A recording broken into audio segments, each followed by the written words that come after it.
What I'm going to do today is we're going to have a little follow-up video here on how to apply, and in one specific example, one of the patterns we talked about. So if you want to follow the links or the information and the heading here as to how to see the original video, please go back and watch that.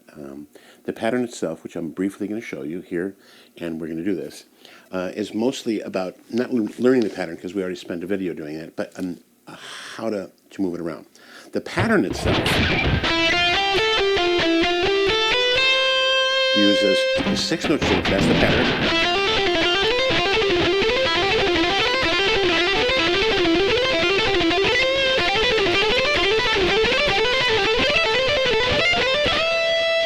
So that's the pattern as we start to move up. And somebody will go, "Oh, that's great, Dave. It sounds great when you do it. But whenever I practice that stuff, it always comes out wrong. It doesn't work right." Okay, so I can empathize with you and sympathize, because I'm just hopefully there's a little comic relief here. But I remember when I would go to see musicians play, and great players, right? I was inspired because their hands would move up and down the neck, and oh God, it sounded great. And they weren't playing scales, right? They weren't going.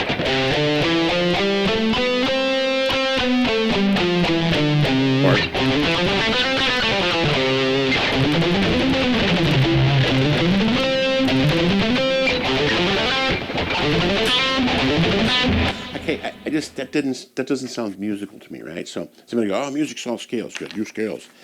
But when I heard people playing, their hands were up and down. So I'm going to show you what I mean by this. We're going to put on this track. Okay, here's the track. It's in the key of A minor. It's an A minor chord,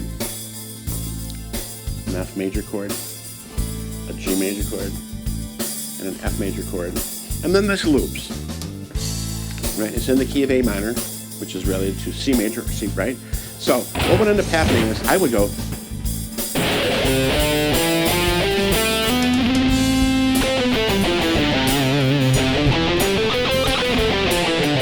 This is where I wanted to quit playing guitar, right? Up the scale, down the scale. That's pretty stupid. Here's the pattern.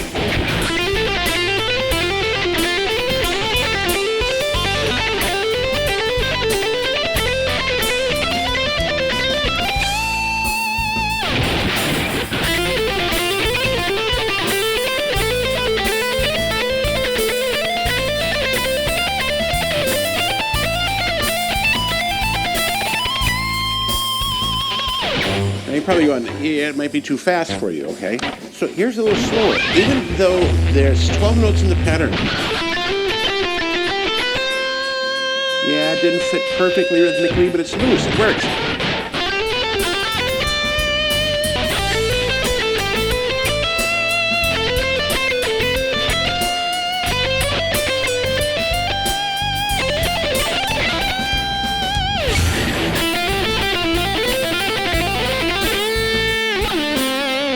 So how I'd speed it up or slow it down. Now, no, it's not triplets or 16th notes or sextuplets or whatever, but as you start to speed up and slow down, they still work.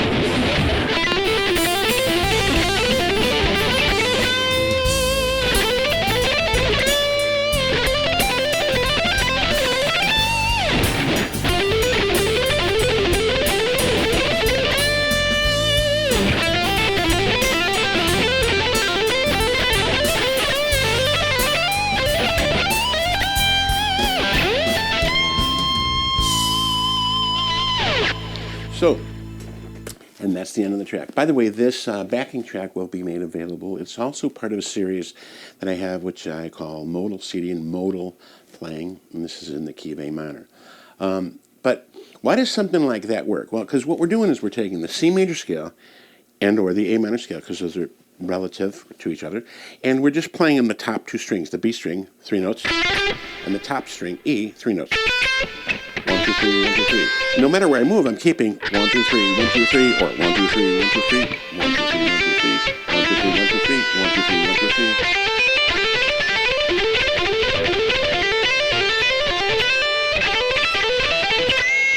Now, the fun part about this, I think, is once you get some speed or you develop some dexterity and some fluidity with one of those positions, the picking remains identical throughout.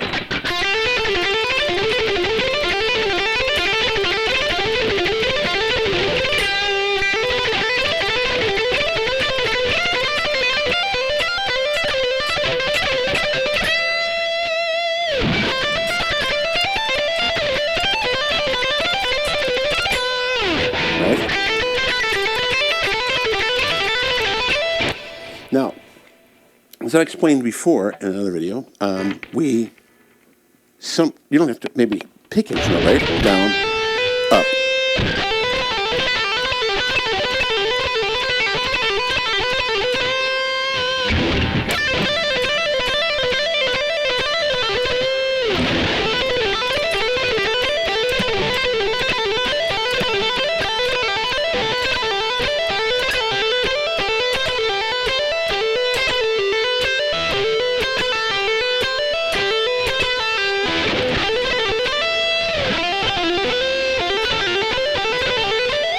So it's the exact same pattern that I'm playing, or for the most part here, almost always the exact same pattern. But what I'm doing is I'm moving it horizontally. So the kicker here is it's horizontal movement where the actual string dispensation is the same. And as you move through a tune, like if you had, say, as an example, a quicker tempo. By the way, on this particular piece of software here, I'm able to move the tempo up. So I'm going to move the same exact backing track. I'm going to move the tempo quicker. And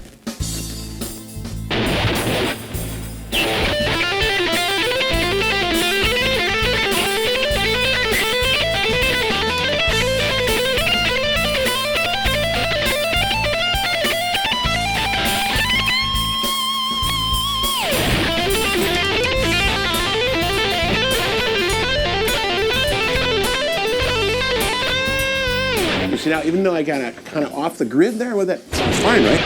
Instead of like faster,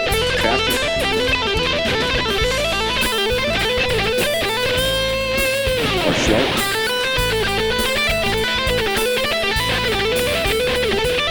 and speed it up, or speed it up and slow down, right?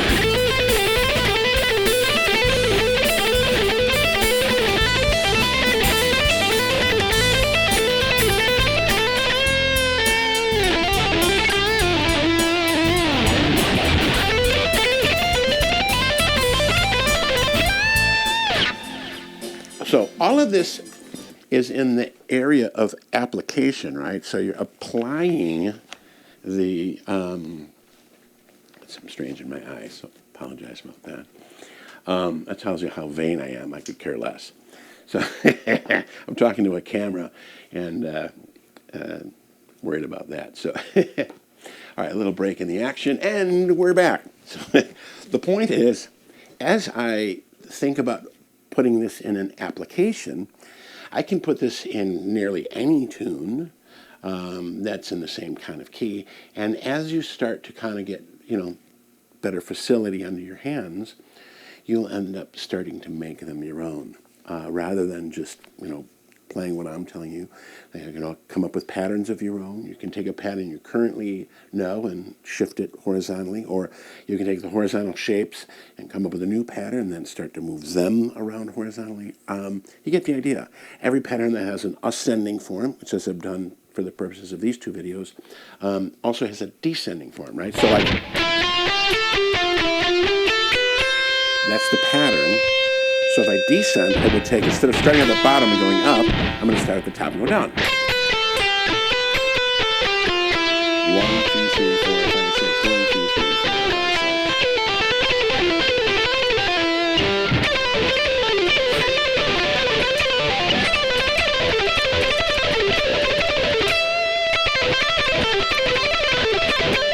6. Now, you can do those with different picking options, and it's not necessarily fully the purpose of this video, because the one I want to take a look at is the one we've just continuously been talking about.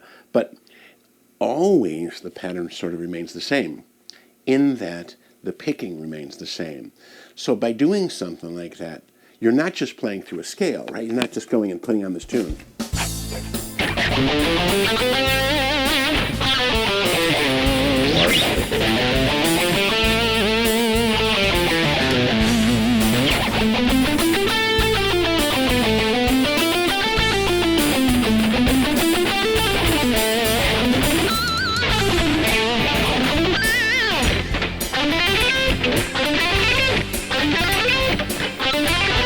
It's like, that's not musical, right?